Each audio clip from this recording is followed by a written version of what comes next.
डीसीच्या मंजुरीसाठी सुरुवात झाली.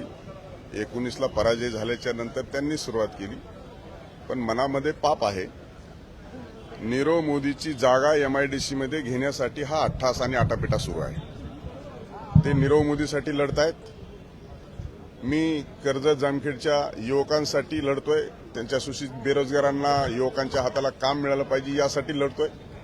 त्यामुळं आता उद्योग विभाग या निर्णयापर्यंत येऊन पोहोचलेला आहे की गेल्या अधिवेशनात दिलेली जी काही कागदपत्र होती त्या कागदपत्राच्या आधारे काल माननीय उद्योग मंत्री उदय सामंत साहेबांनी निर्णय जाहीर केलेला आहे की तुम्ही दिलेले कागदामध्ये तथ्य आहे, सत्यता आहे, आम्ही पडताळून पाहिलेली आहे. त्यामुळे तिथे नीरव मोदी जो आहे तो देशाला फसवून भगोडा हा देशद्रोही बाहेर गेलेला आहे. त्याची जमीन आपल्याला एमआयडीसीसाठी घेता येणार नाही.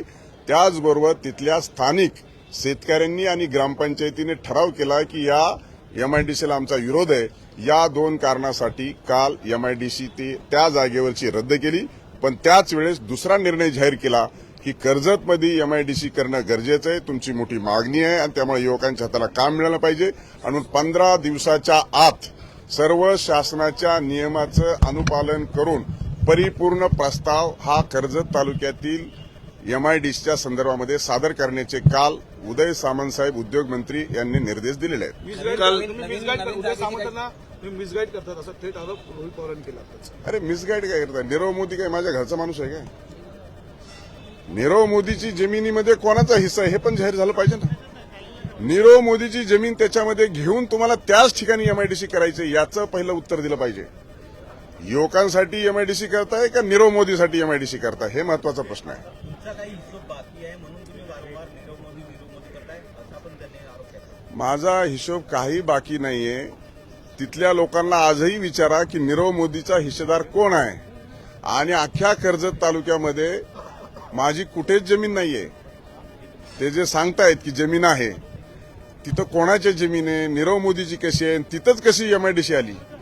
आणि सातत्याने सांगतात की गडकरी साहेबांना आम्ही सांगितलं. आता सातत्यानं भारतीय जनता पार्टीच्या मदत लागली की नाव घ्यायचे. आता देखील 45 कोटी रुपयाची तरतूद कर्जत तालुक्यामध्ये माझ्या पत्रावर अजितदादांनी केली आणि ते सांगतात अजितदादांचा आभार. हे असली जी दुटप्पी भूमिका आहे आणि या बोटावरची त्या बोटावर करण्याची जी पद्धत आहे हे आता लोक जाणून आहेत. हे लोकांना कळलेलं आहे. आणि मग मी अजितदादांना प्रतिसवाल विचारला की दादा खरं सांगा की तुम्ही माझ्या पत्रावरती निधी दिलाय का त्यांच्या पत्रावरती निधी दिलाय.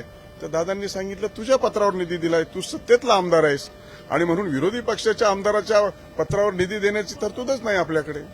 आणि जर असेल तर त्यांचा या कामासाठी प्रस्ताव आलेला नाही. नवीन जागेवरती नवीन जागा शोधणं, चाचपणी करणं यात बराच वेळ जाईल. यासाठी काही तातडीने करण्याबाबत काही उदय सामंतांशी बोलणं झालंय का? कारण बरेच संभ्रम कर्जत आणि जामखेडमधल्या लोकांच्या मनात आहे एमआयडीसी नवीन पुन्हा होण्यामध्ये. मला असं वाटतं की 25 वर्षापूर्वी जामखेडला एमआयडीसी झाली.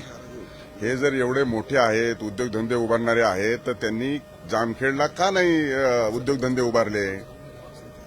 मी त्यावेळेस देखील सांगितलं. त्यामुळे कर्जतची एमआयडीसी करण्याच्या संदर्भामध्ये काल मंत्री महोदयांनी निर्देश दिले होते. पण मी स्वतः त्यांना फोर्स केला की 15 दिवसाच्या आत झालं पाहिजे. आणि मग 15 दिवसाच्या आत नवीन जमीन शोधून त्याच्यावरती प्रस्ताव टाकण्याच्या संदर्भामध्ये उद्योग मंत्री यांनी त्यांच्या विभागाला काल आदेश दिलेले आहेत. काल कार्यकर्त्यांवर लाठीचार्ज झाल्याचं म्हणणं आहे. संघर्ष यात्रा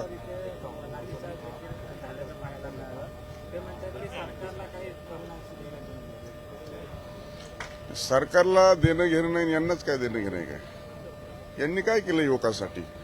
अख्ख्या यात्रेमध्ये ज्यावेळेस चालले त्यावेळेस संघर्ष असा असतो का? स्वतःच्या अंगावर फुलं उधळून घेणे, डीजे पुढे नाचणे, फुगडी खेळणे, विहिरीत उड्या मारणे, तलावात उड्या मारणे, हा कुठला संघर्ष आणलाय? हा संघर्ष नाही. असा संघर्ष नसतो.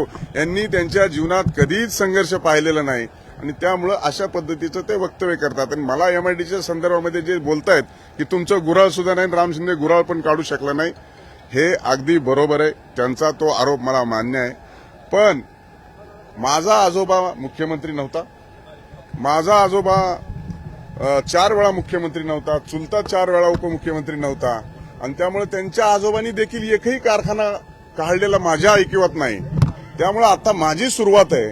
त्यामुळे आता माझी सुरुवात झालेली आहे राजकारणामध्ये. आता आमदार झालोय, मंत्री झालो, तर माझा नातू नक्की कारखाने काढेल. त्यामुळे नातवानी दुसऱ्याला असे उलगाणे देण्याची आवश्यकता नाही. स्वतःचं कर्तृत्वावर झिरो केलेला आहे आणि त्यामुळे हे काकाच्या पण माझा नातू नक्की काढेल. ठीक थँक्यू धन्यवाद.